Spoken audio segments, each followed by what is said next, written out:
Something I've always been completely fascinated with has been the tutu. I've always loved ballet. I've loved watching all sorts of dance growing up. I really love watching technical and lyrical dance.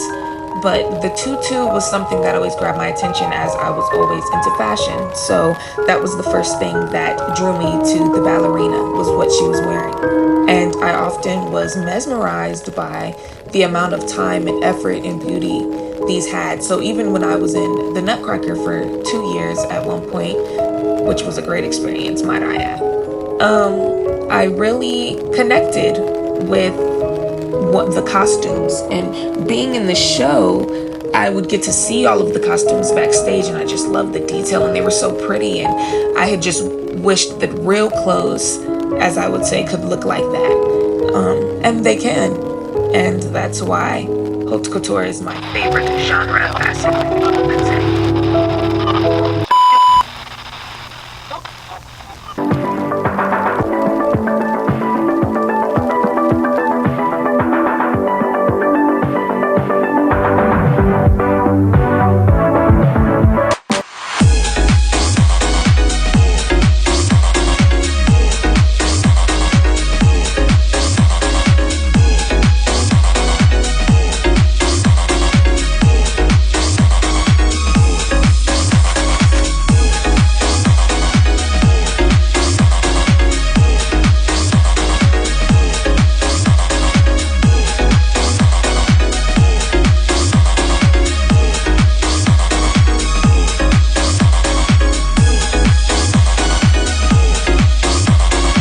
And we're back after some technical difficulties.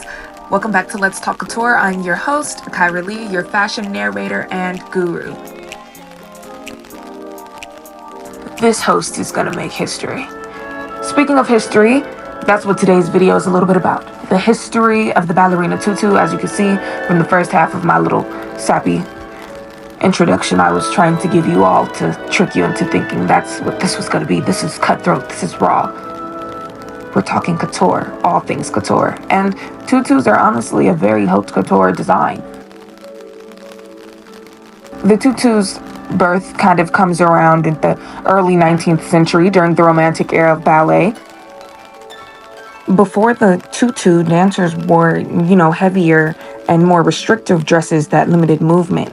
And as ballet began to emphasize, ethereal and otherworldly characters, think of the sylphs and nymphs of ballets like Les Sylphides, there was a need for a costume that could both convey this delicate grace and allow for a greater freedom of movement at the same time. Enter Marie Taglioni, one of the most celebrated ballerinas of the era. In 1832, she stars in Les Sylphides.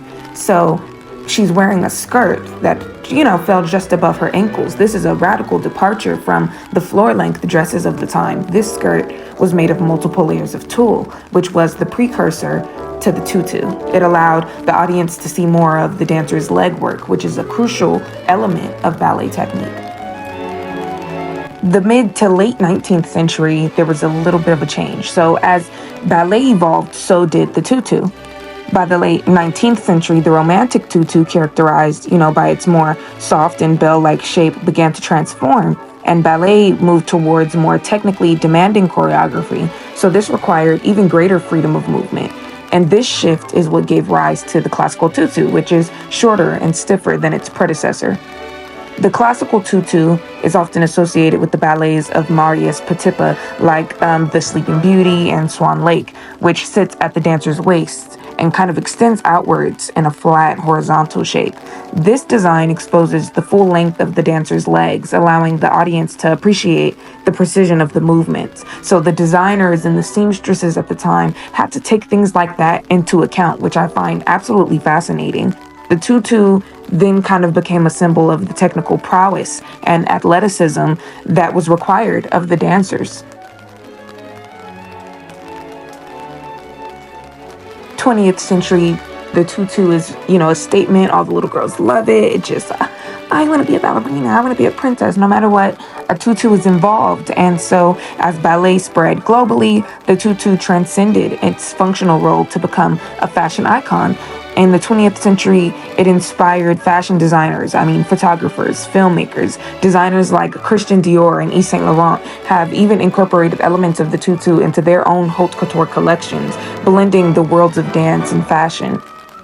The tutu also became a symbol of femininity and grace in pop culture. Films like The Red Shoes, my personal favorite, Black Swan, further cemented its status as a cultural icon, representing both the beauty and the intense discipline of ballet that the outsider might not really think too deeply into when watching them gracefully leap across the stage. In the contemporary dance world, the tutu continues to actually evolve. Some modern choreographers and designers experiment with its shape, materials, colors, pushing the boundaries of tradition while honoring its rich history.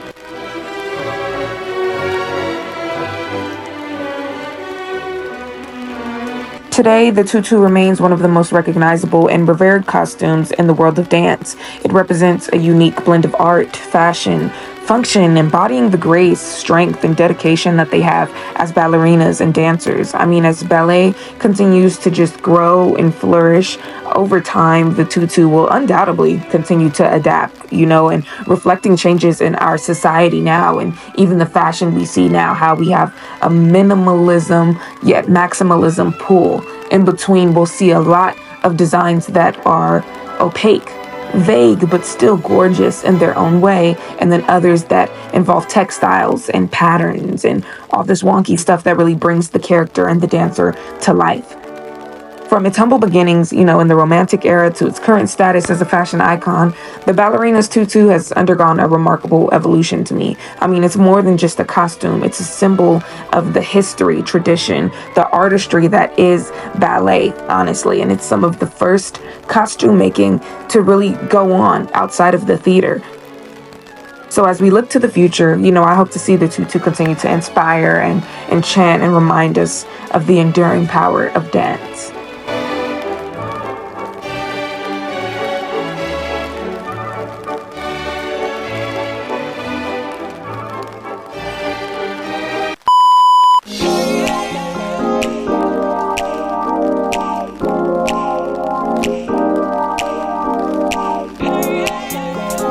Thank you for watching this episode of Let's Talk Couture. I have been your host, Akira Leigh. Don't forget to tune in for all things haute couture. I'm telling you guys, this is the channel to watch. I have some really great things in store, some New York Fashion Week coverage, and I really want to get a deep dive into the fashion world, something that those who are on the outside, not really understanding what's the big deal. Oh, we're going to show you the big deal. So stay tuned.